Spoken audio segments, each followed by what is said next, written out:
Welcome, folks. I'm Jabby Kuwait, joined by Char Kirk. What's up? We're looking at Strange World, teaser trailer, Walt Disney Animation Studios. I'm a fan of the Walt Disney animations as of the last several years. So very, very excited to look at this, even though I have no idea what the heck it is. It's giving me some, what's it called vibes? Bioshock vibes with the opening, even though it's not a horror movie. You don't know that. It's not a horror movie. You guys, if you haven't already, hit that subscribe button, bell icon, all notifications, and pretty please vote this up to let YouTube know you're enjoying what you're watching. Let's check this out. Here we go. You're right. It does look kind of creepy. Prepare yourself for a journey beyond what is possible. Walt Disney Animation Studios proudly presents Strange World, a new motion picture event. Brace yourself! Travel past space and time to a place of infinite mystery, unlike anything you've ever seen. Oh, what? Wow. What are we? What in the...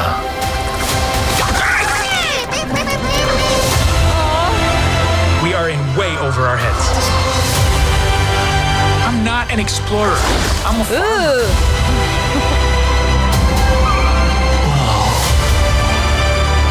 We need to get out of here.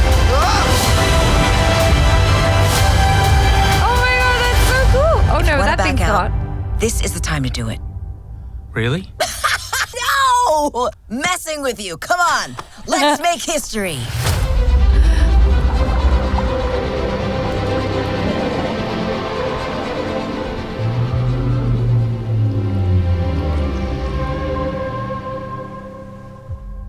That's fascinating. Oh my god. That's pretty cool. That is like so crazy cool. I love that. It's just kind of wild and surreal and strange. What's neat about it is it has a throwback vibe while also having a modern or a futuristic vibe, because like the narrator, who sounds like he's from the 30s or 40s, you know those trailer reels that they used to have at the beginning of, or actually they had them at the end of movies back, that's why they're called trailers, because it would trail after the film. But they would have like newsreels and movie trailers at the end of the movie, and that's the kind of voice that they employed, and it had that sort of text to it and all that stuff, the way it would kind of come out the screen and whatnot. I like that married with the sort of visuals that we kind of got in Ant-Man and the Wasp, you know, when Hank Pym was like shrink down really, really small, and you saw inside the like the micro world. Yeah, that's kind of what I was wondering, because just the way it looked, it does kind of have that feel of what would it look like if you ended up in the human body, and you know, you could see blood cells and stuff just like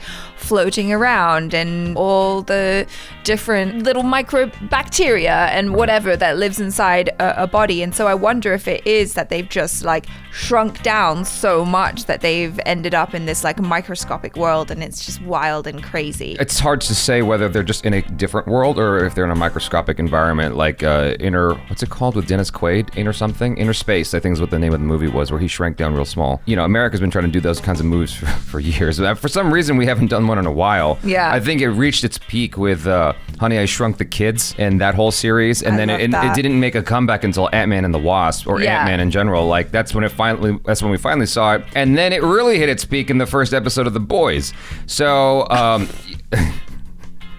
The quantum realm. That's what it's called. Yeah. But in any case, I really, really enjoy this. One thing I'm always thinking about lately, I find myself wondering, is what are kids going to be inspired by? When I see stuff like the multiverse being explored in the MCU, I get super excited because I go, okay, kids are going to wonder what that is, what that means. This is a dialogue they have to have with their parents because of the larger concepts. Like, what does that mean? And they get curious, and then they're going to want to maybe pursue studies that speak to that, right?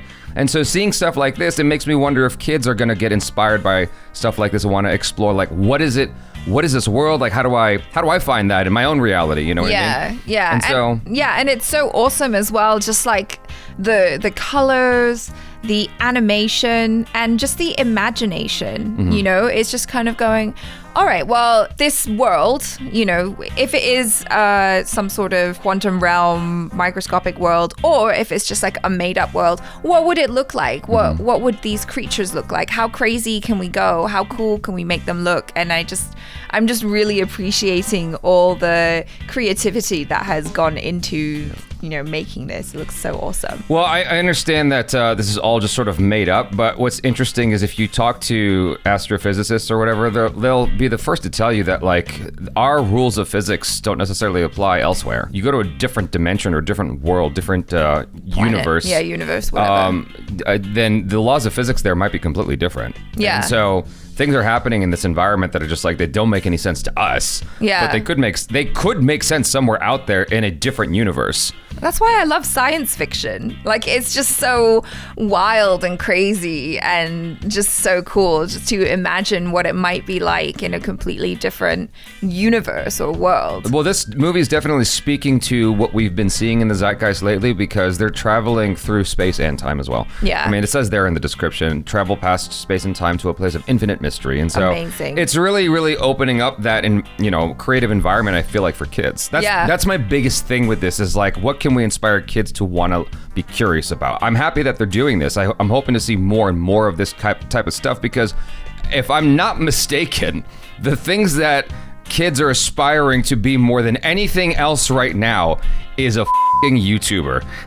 Yeah. Like a TikToker. Or a TikToker. And I'm like, yo, Yeah. this is a cool job, but that should not... I really kind of makes me... I love my job. Don't get me wrong. I love what we do here.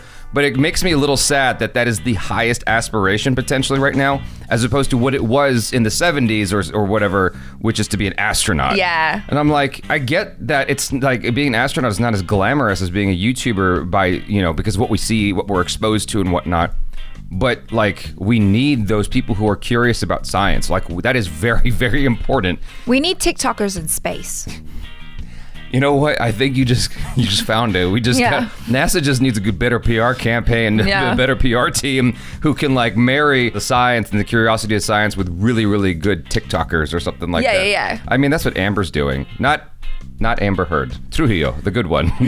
So that's what she's doing over there at the in Colorado. And so yeah, you're right. That's exactly what we need. When I was looking at the animation of the lead male character in this, I was like, is that John Krasinski?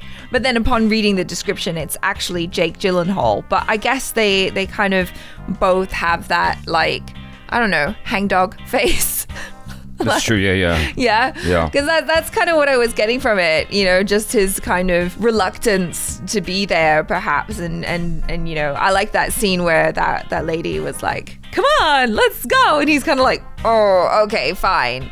I thought it was really cute. The director of this animation is Don Hall, who also directed Big Hero 6, if I'm not mistaken. Oh. And so I am a big, big fan of Big Hero 6. He also did Raya and the Last Dragon, which I did not like, but Big Hero 6, I'm going to like stick to that right there and like block out the other part. Yeah. So yeah, I love Big Hero 6. That's one of my favorite movies from Walt Disney Animation Studios.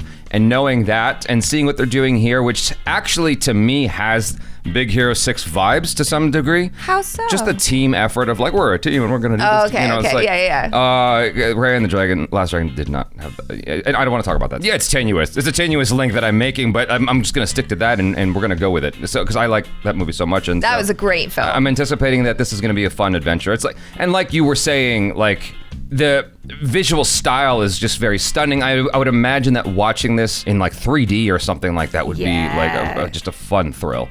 So you guys, thanks so much for hanging out. Hopefully you enjoyed this. And do subscribe, please. Bell icon, all notifications, and vote this up so that YouTube know you're enjoying what you're watching. I'm Jabby Kuwait. This is Achara Kirk. Peace out.